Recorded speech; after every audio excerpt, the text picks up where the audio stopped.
El polémico tema de la vigilancia en Internet llegó a nuevas proporciones en el 2013. Ese año nos enteramos, gracias a Edward Snowden, de que la NSA ha estado espiando las comunicaciones digitales de millones de personas en todo el mundo.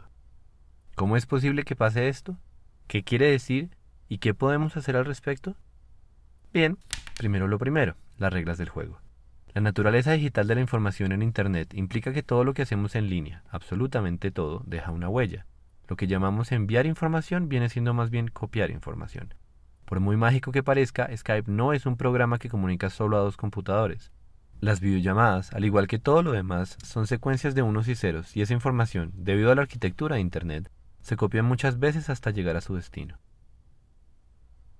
La pregunta entonces no es cómo hace la NSA para interceptar correos electrónicos, sino más bien cómo es posible que se usen tarjetas de crédito si la información, lejos de ser un secreto, es una cadena de copias. Y la respuesta es criptografía, criptografía. Buena parte de la información en Internet está codificada para que terceros, aunque la puedan ver, no la puedan leer. Sin embargo, la vigilancia sigue siendo posible mezclando estrategias. Hay una parte bastante prosaica que consiste en intervenir los cables de Internet, esos que ya mencionamos en otra ocasión. Otra parte consiste en forzar a las empresas privadas que recolectan datos masivos sobre sus usuarios a que entreguen esa información cuando una orden legal lo permite. No obstante, el escándalo reciente va mucho más allá. Por los leaks de Snowden nos enteramos de que la NSA, en colaboración con su homólogo británico, intervinieron también las redes privadas que conectan los centros de datos de Google y Yahoo en todo el mundo. Esas redes no son parte de Internet y la información que circula por ahí no está encriptada. Para colmo, nos enteramos también de que la NSA tiene un contrato con la RSA, una empresa que vende programas de cifrado a otras empresas, para que incluyeran una puerta trasera en sus sistemas de criptografía. Entonces sí, hay una enorme cantidad de información acerca de todos nosotros y existen también los caminos para que esa información llegue al alcance de los organismos encargados de vigilar. Pero la historia no termina ahí. Es importante tener en cuenta un punto clave que a muchos se les escapa, y es que la vigilancia en el mundo digital no solo se trata de la información que uno envía y recibe. Se trata, sobre todo, de minería de datos, es decir, combinar grandes cantidades de información para encontrar patrones. Lo de interceptar comunicaciones es de principiantes. El verdadero arte está en interpretar metadatos.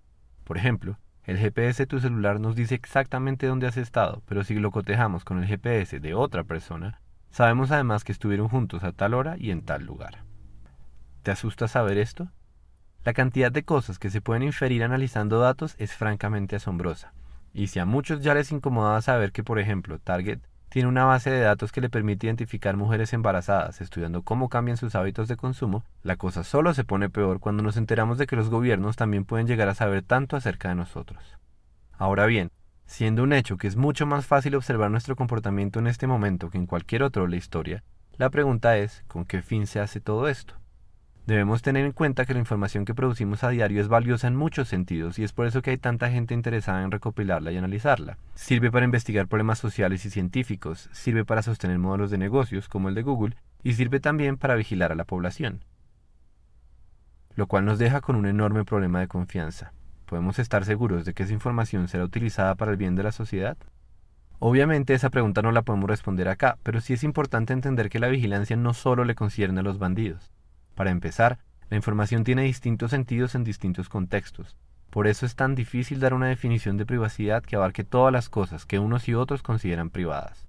En últimas, nuestro derecho a la privacidad es el derecho a controlar el modo en que se interpreta cierta información sobre nosotros mismos, y eso implica tomar decisiones sobre los contextos en los que queremos que se conozcan nuestros datos personales.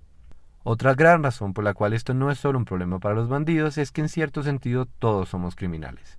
Sonará raro porque es algo en lo que tal vez no pensamos seguido, pero el hecho es que las leyes nunca son perfectas. Antes bien, hay tantas leyes y son a veces tan ambiguas que todos nos salimos del marco legal sin darnos cuenta.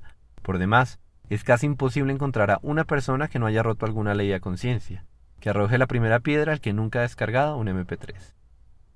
El miedo puntual que se sigue de este argumento es el posible uso de justicia selectiva.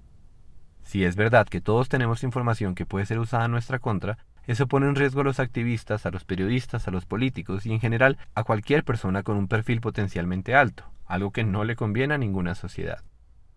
Sigue siendo exagerado afirmar que vivimos en el mundo de 1984, la famosa obra de Orwell que tanto se cita en este debate, pero eso no quita que este es un tema que merece tu atención y que hace parte del panorama político y cultural de Internet. Lo que antes se temía como un escenario hipotético resultó ser muy real en el momento en que Snowden hizo público el caso de la NSA. Ahora sabemos con certeza que los gobiernos, tanto el de Estados Unidos como los de otros países, sí vigilan dentro y fuera de sus respectivos territorios. Lo hacen en nombre de la seguridad, una causa sensata, pero la seguridad también sirve como una justificación para todo tipo de excesos porque es una tarea que nunca tiene fin. Así pues, la información privada sobre cientos de millones de personas inocentes es recolectada con la esperanza de cazar criminales, y no importa cuántos derechos sean violados en el camino, siempre se puede argumentar que seguridad y privacidad son mutuamente excluyentes. ¿Lo son? ¿Es posible encontrar un balance? Debemos darnos cuenta de que necesitamos integrar otros términos en la reflexión. Hay que hablar de proporcionalidad, de transparencia, de libertades civiles y de principios que nos ayuden a vivir en esta era marcada por la abundancia de información. Y eso nos lleva a la última pregunta. ¿Qué podemos hacer al respecto? Básicamente existen dos estrategias que reflejan la estructura de la discusión, una para la esfera privada y otra para la pública. La primera consiste en aprender a proteger la información que quieres mantener privada usando criptografía y otro tipo de herramientas. Hay varios manuales en internet que explican cómo hacer todo esto. La segunda opción es ayudar a fortalecer un sistema legal que sirva para garantizar los derechos de todos. Es en esta línea que se encuentran propuestas como los 13 principios internacionales sobre derechos humanos y vigilancia estatal. Esta información y otras tantas cosas que no alcanzamos a decir están en la descripción del video. Sigue los links.